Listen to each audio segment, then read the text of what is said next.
Hello and welcome everybody to the Mo.re.Bricks channel. My name is Mo and I'm in the process of building another Lego architecture set right now. It's the second part of the 2104554. Jesus Christ, I always mix up the numbers for some reason. 21054, the White House. There it is. I built bags 1 through 2, 1 and 2 I gotta say, because it's just 2 so far.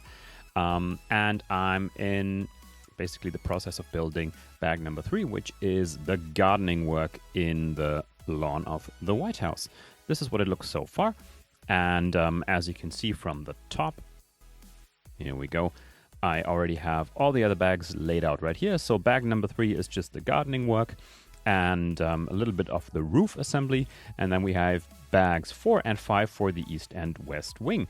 So that's basically where we're at. And if you haven't seen part number 1 of this build, make sure to check out the link in the description. And yeah, make sure to follow the channel, like it, and enable the bell so you don't miss any of the upcoming videos. And that's basically it for the introduction. I am going to start building bag number 3 of the Lego White House, the architecture set, with set number 21054. Have fun.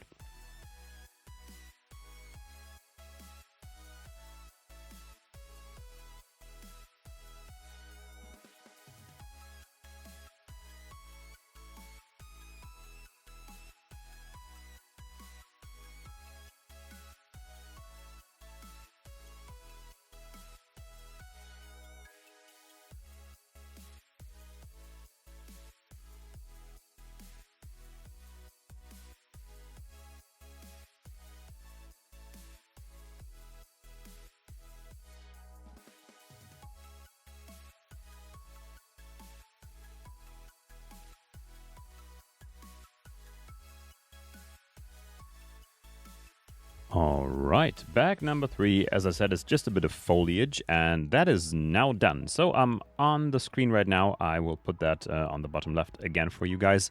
We do have the actual picture of the real White House building, and next to it now the model. Let me just put that into the camera for you guys so you can see it better, and disable this right here. So there it is, and we have the fountain in the very front right there. So fountain is just right here, which is a clear piece just upside down, one of these flagpoles basically made to look like the water fountain. And then we have a couple of trees. Let me just go to this one right here, that makes it easier. A lot closer. Yeah, here we go. So water fountain, the bigger trees, that's a lot of repetition with the build. That's 10 times the same thing with the branches underneath, and then the green plant type round studs, basically the 1x1s. And then in the back we have this kind of tent right here, like this guy. That is basically the entrance. And on the back side, a couple of smaller trees. So that's already it. And of course we have the flag. The American flag is right up there. Here we go. Yep, and that's bag number 3 for you. And let me just see. There is a bit more text right now about the East Wing. Okay, let's see. So the East Wing. The original East Wing was completed in 1902 and served mainly as an entrance for formal visitors during large social gatherings. The building we see today was added in 1942 primarily to cover the construction of an underground shelter and emergency operations center for Franklin D. Roosevelt. Traditionally, the East Wing now serves as office space for the First Lady and her staff. And then there is a picture. Again, I'll have that right here. It's not that easy to point in the direction where that is actually going to be on the screen. Yeah, so the East Wing of the White House in 1992. That's the picture. Why ever it is in black and white in this case, I don't know. We had color photography in 1992, I believe. Okay, I'm seeing double right now. That wasn't intentional. All right, but now bag number 4. Let me get it for you. Or rather, bags number 4. Here we go. So let's set that aside for a second.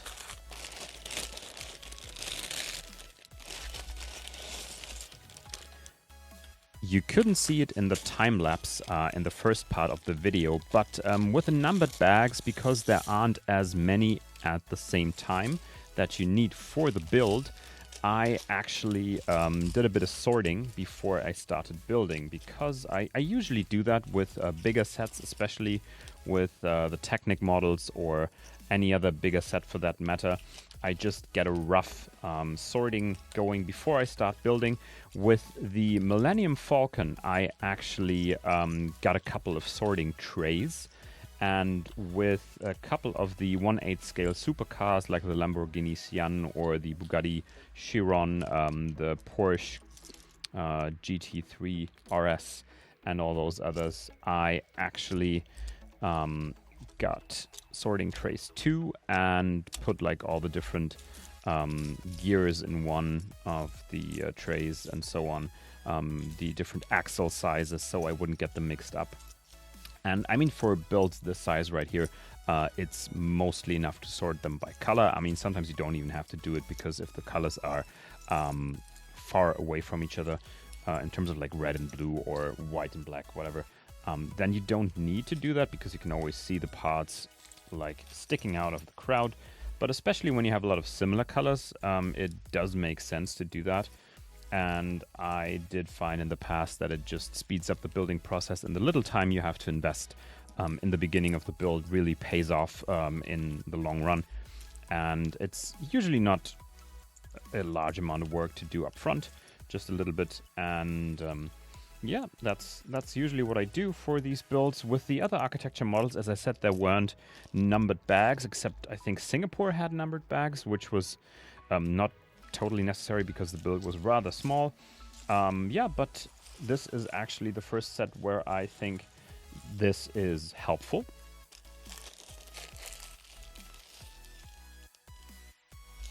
Making sure not to throw away any parts with the bag.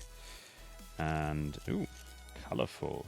Oh, we have more plants coming up, I imagine, with this little pink rosé color. And there's a couple of blue items. I had the issue with like the red and the blue on the inside of this boy right here, because I think it is rather unnecessary in this particular case. I mean, green for the foliage, fine by me. I mean, everything you can see that serves a purpose color-wise, sure, why not? But like, if it's just structural underneath and doesn't really do anything except be cheaper probably than any other color, because they just had it lying around or ran a batch in the production anyway, then really, yeah, this is cost saving. This is not anything remotely connected to making the build easier, for that matter. Like in a building that size, you don't need orientation like left and right. With a gearbox, as I said in the first part of the video, I do kind of get the argument that it helps orient the builder, especially when they're doing it for the first or second time. And a lot of gears have different tooth counts, and then they have different sizes, and they go in different positions, and they have to be oriented a certain way. And if you screw that up, then, well, the gearbox won't work. And that can be frustrating if you have to deconstruct half of the car just to make the gearbox work in the end. And so I do get using different colors there. And I mean, the colorful gearbox always looks really cool, I think, even though there's probably not any in real life that looks that way with that many colors in a car. But with a Lego model, I always quite enjoy like the look from underneath those cars, the way it is.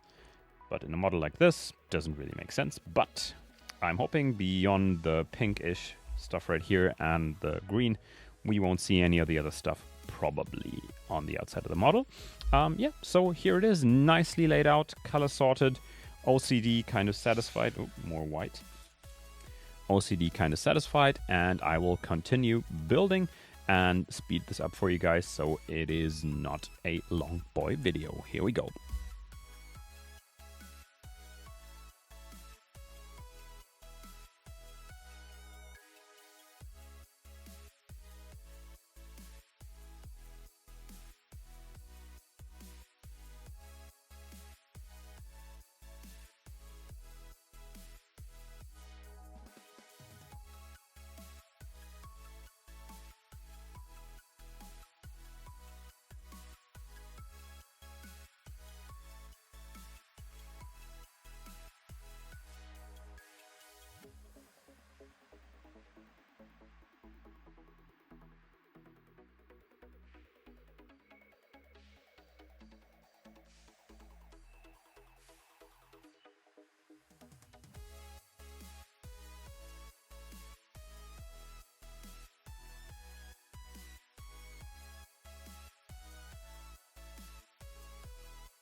All right, so here we are with the first of the two wings built, and I thought I'd attach it live on camera with and for you guys. So, yeah, the building itself, let's just look at that real quick before we do all the rest. Here we go. So that's the building itself, and really quite neat. I like the roof assembly with this one part sticking. Oops, I had to press that on a bit harder. With this one kind of chimney type thing sticking out. The main building also has that. And yeah, so you basically assembled the tiles, the black ones, and stuck it over this one chimney that is basically mounted before that.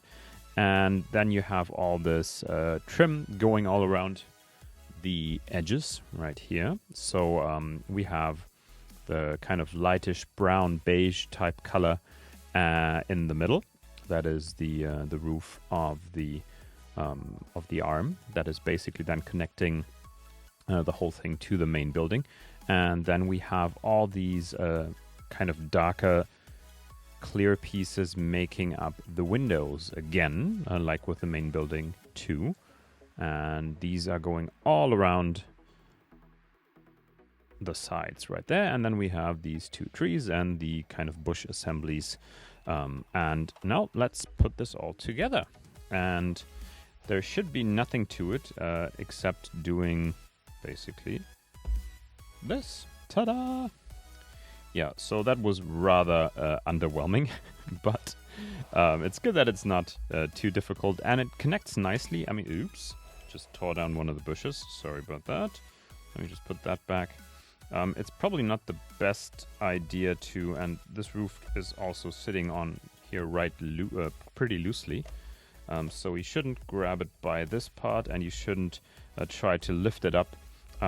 It might be connected somehow underneath too, but I don't see how, because these two elements, if you put something here, then it elevates the whole thing, so that would not work. The cool thing is that you can probably ship it or store it easier than if it were connected permanently. So yeah, that works. But yeah, just to look at it from the top right here on the camera so you can see everything. And that looks really quite neat from all angles. Ooh, Jesus, yeah, that's what I'm talking about. So connecting that, but what I did want to show you is basically how nicely this one part here lines up. So if you look at, let's see if I can show you this right here. If you look at this part right here, this all comes to a very nice connection over here, so that lines up quite nicely. I don't want to drop it on my laptop, that would be not a good thing to happen, but that's what it looks like from the front right now, with one of the two wings connected. And then we have the back side, which is this right here. Looks quite neat from the back too, gotta say. So here we are, White House 2/3 done.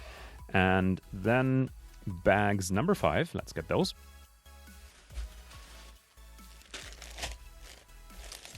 Here we go. And the bigger the model gets, the harder it gets to kind of put this away to the side and still have it in frame. I have the spare parts right here.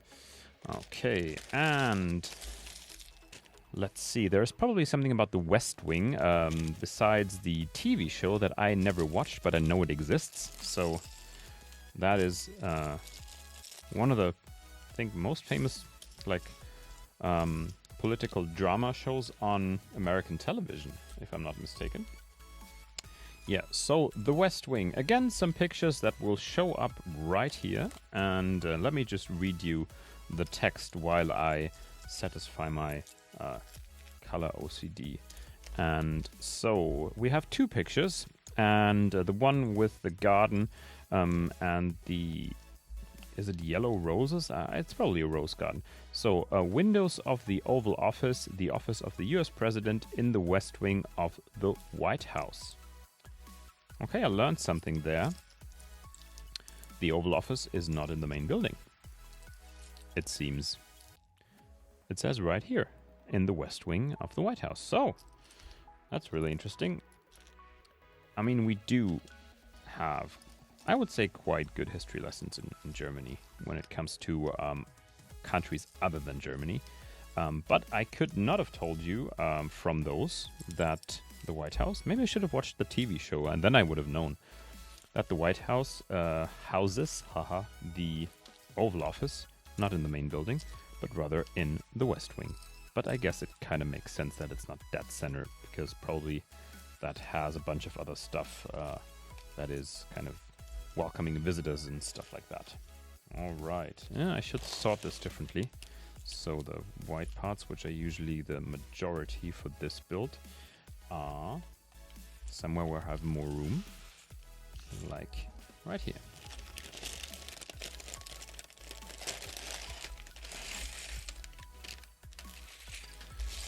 Bags within bags. So the green plates are always for the base, of course, and then the bigger black ones are the trim, I guess, for that.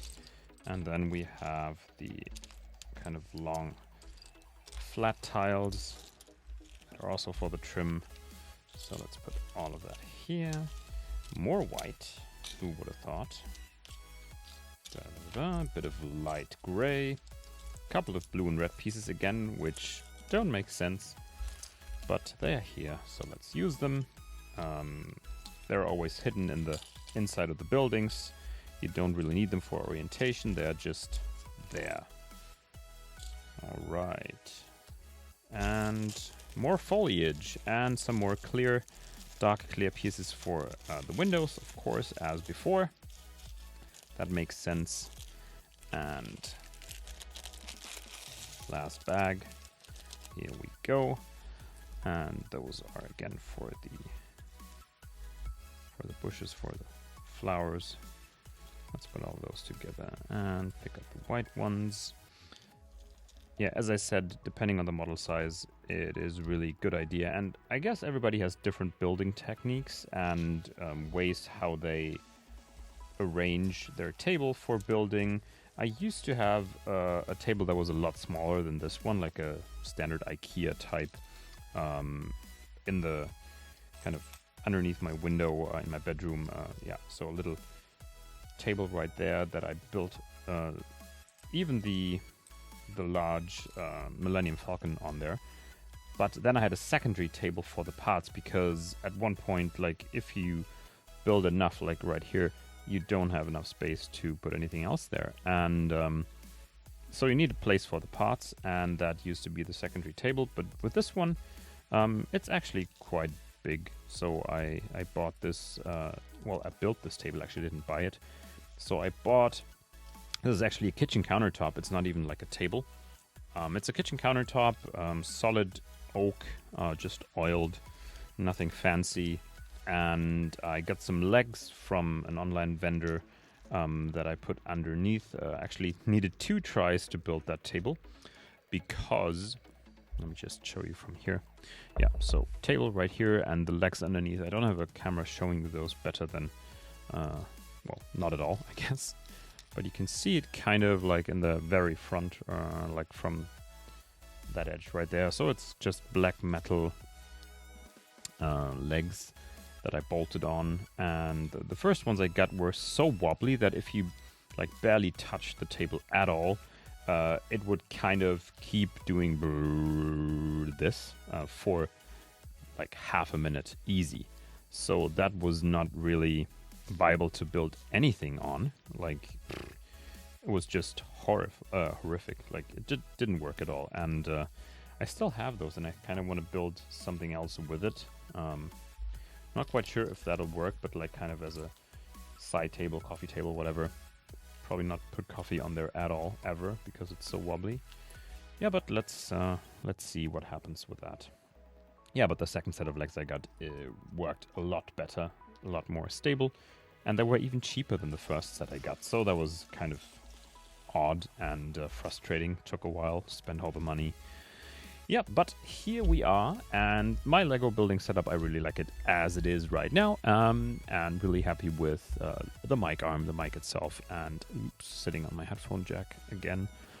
Yeah, so that all works nicely. It's big enough with this mat to kind of make the noise less brilliant and less kind of high-pitched. Okay, let's read the last of the text that is on the manual right now. It was Thomas Jefferson who first proposed adding one-story extension east and west of the presidential mansion. A century later, William Howard Taft officially moved the president's working room to the West Wing. So it used to be, okay, it used to be in the main building, creating the Oval Office we know today. It's from here the president addresses the American public on TV and where he confers with staff and visiting heads of state. Okay, and then there is the second picture I didn't mention yet. White House at the executive offices of the newly renovated West Wing, February 8th, 1938. And then there is a picture of the White House. Again, that will show up here. It's so weird looking at the monitor, which is flipped. Okay, and now bag number 5 and the West Wing. I probably should watch that TV show at some point, but let's continue building, and here we go.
All right, final assembly of the West Wing of the White House.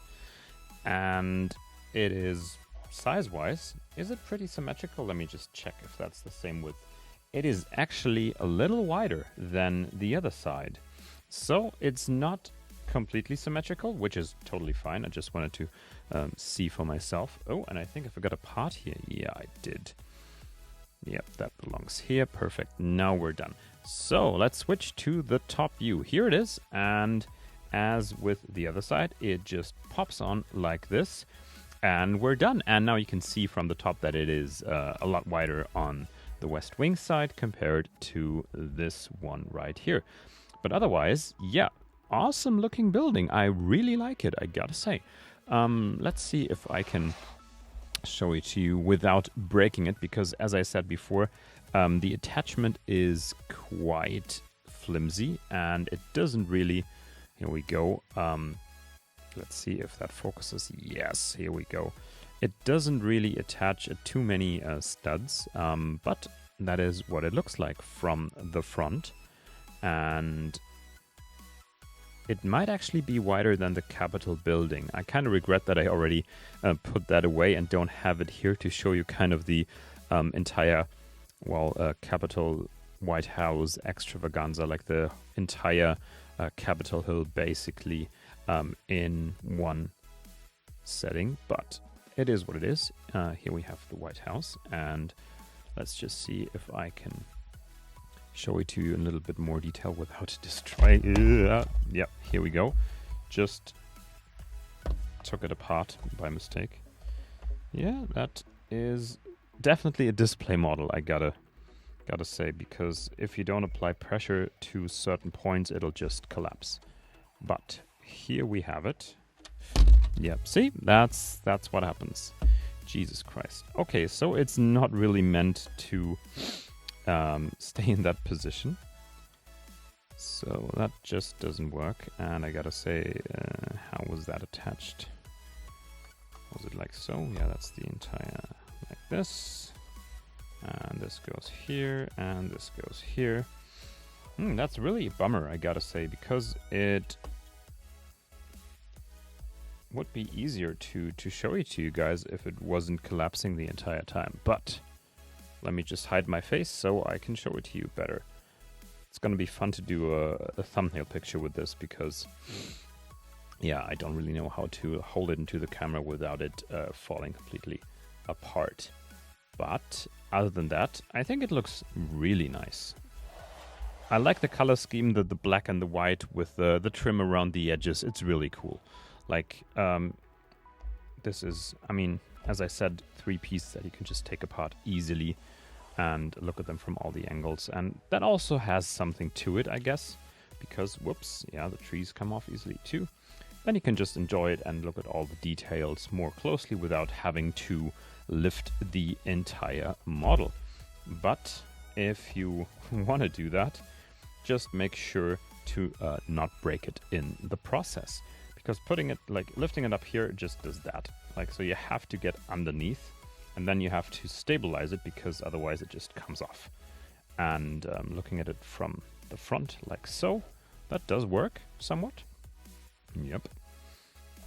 But yeah, it just comes apart too easily. That's something I would have liked to see, to have an option to kind of, yeah, make it more sturdy with some kind of connection like Technic.